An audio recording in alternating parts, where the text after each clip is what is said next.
Hello, welcome to today's video diary for finding my way with Pi, purpose, intention, and emotion. I am Pi. Today, I have been feeling a little bit of, it feels like sadness.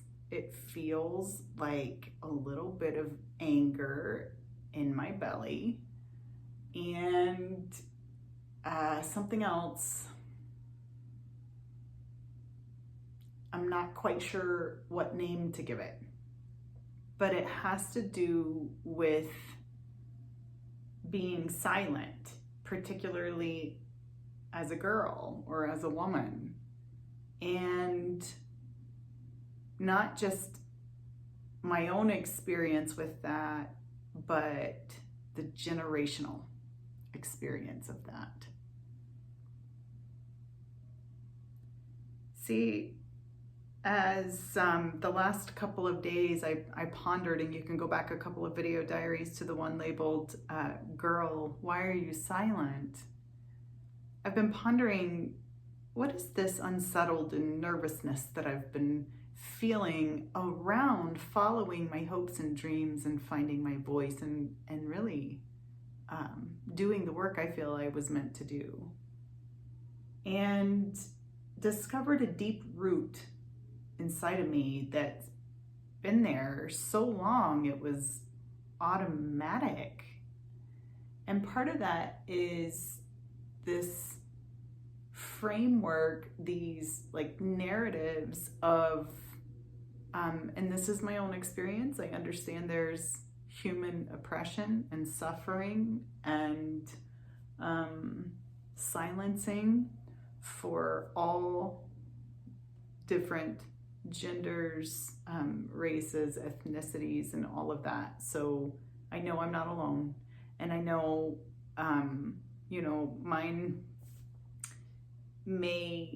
my particular situation may be different than others, but there's a common thread and a common theme. And when that silencing is there, there's deep hurt.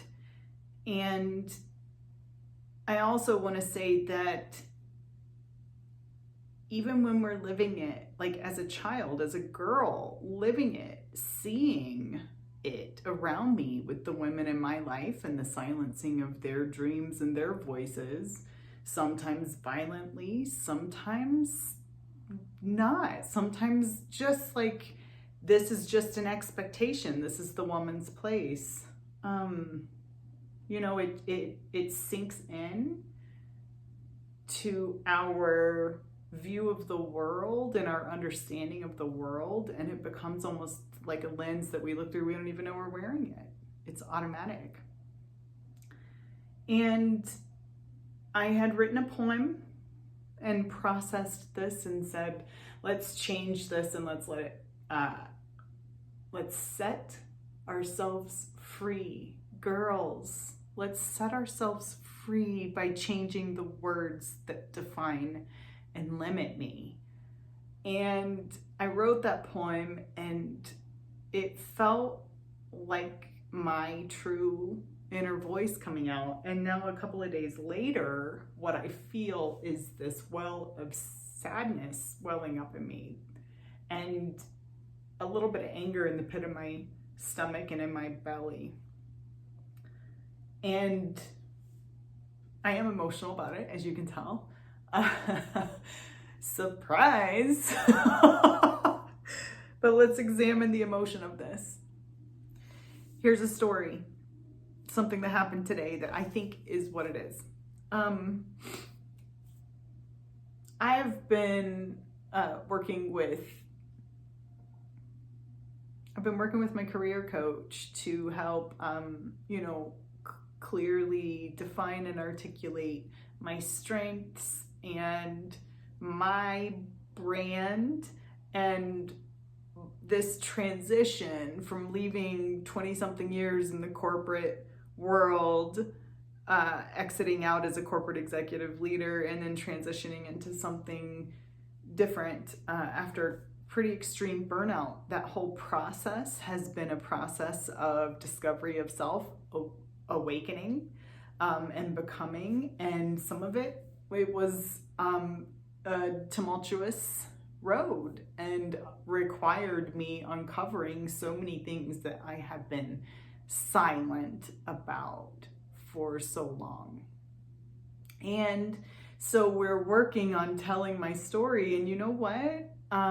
That's a big part of my story and my brand and who I am, and it drives what I want to do in this world, and it's my voice. And so we've worked on telling the story. In fact, you can see it if you check out video diary 207 called Choose Better. Well, we have snippets of this story, and part of it is the 3 traumas that I experienced in quick succession when I was a young teenager, not even old enough to drive yet. And it is such a big part of my story that, we were going to include it as part of the About Me section in my profile on LinkedIn. And my career coach is a wonderful person, a dear, sweet man who had the courage to walk with me as I awakened and told my story, and, has helped me find my way in some ways. And I think he just very innocently and thinking along the framework of professionalism says, I don't think maybe we shouldn't say these 3 traumas. They're shocking, because they're shocking. And something lit up inside of me, in my belly, felt like anger. It wasn't at him, because he's not wrong, but it was such a intense feeling.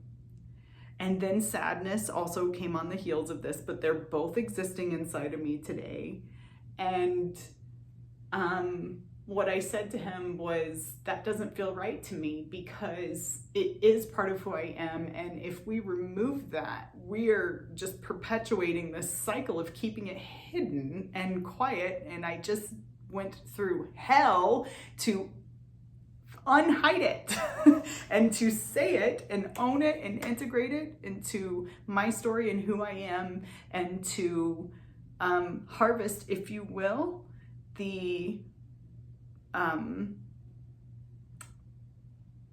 roots, the beginnings of, this is my voice and this is what I need to do in this world. And it has come from these beginnings. And to hide them just perpetuates this cycle of hiding things. To his credit, you're right. I completely agree with that. We have to pivot. We need to do it this way. He was wonderful. Very supportive. Dare I say ally, advocate, all the words. Great man, great human. Later on, I get home and my hubby asked me about it. You've probably seen hubby on the video diaries on Finding My Way with Pi. Also another amazing human being. And he said,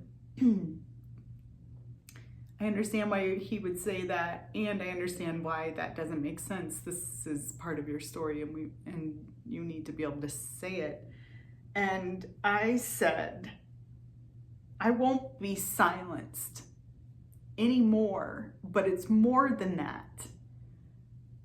It's like I'm expected to make myself small and put up an image of something that, even if false by omission, isn't a whole integrated image of myself, just so that other people feel comfortable.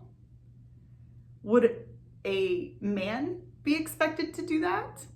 To make himself small so that the rest of the room feels comfortable? Is it that the truth of my words touch a truth and a reality that too many of us have felt before, that it makes a great many humans uncomfortable if they have doled that out or been complacent? Or something else? I don't know. I have no idea. But the anger I feel is that I will not be silenced and make myself small anymore just to make other people comfortable with the stories or the blinders or whatever they have going on in their own lives. And I'm just going to trust that the people who need to hear it will, and that those who can't or won't, or it doesn't resonate with them, whatever, they won't. Okay, that's okay. I don't have a requirement on anyone else. This is a requirement for me, that I will be me, and I will use my voice, and I will speak my truth, and I will not make myself small so that others can feel okay.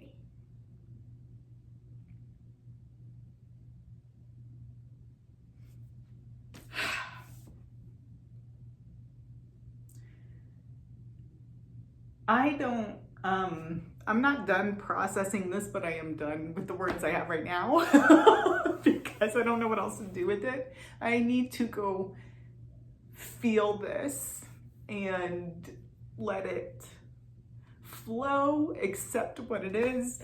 I'm just feeling this deep sadness thinking back on generations. I can think of exact scenarios. I can think of exact memories, even generations of women who have been part of my life. My mom, my Mimi, my Meemaw, and so many more. I've seen them silenced. And I don't know that they've ever, stepped outside of that construct fully, because that's really scary to do. It takes a lot of bravery. And I think that may be some of the fear that I've been experiencing lately is, I don't know how it will be received, but I know that I need to be me so that I can go build something enriching and healing in this world. And I'm not going to do that as a half-formed person who's hiding truths. I will be whole. And that means saying it out loud and owning it and not hiding it and not making myself small. So, maybe more to come on this later, but that is what I'm thinking about today. I actually have to go pick up my son from his after-school activity. But this was on my mind and burning in my belly, and I had to say it, and I had to process it. And again, if you're feeling this, you're feeling the truth of it, some positive love and some positive energy around this would be welcome, not just for me, but for all humans that this resonates with. So put up a like on the video or leave an encouraging comment for others to hear as well.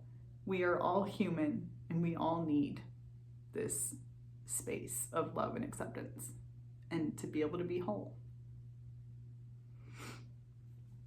Thanks for being with me on this journey. I'm so glad that you're here, and I hope it helps you too. I'll see you tomorrow.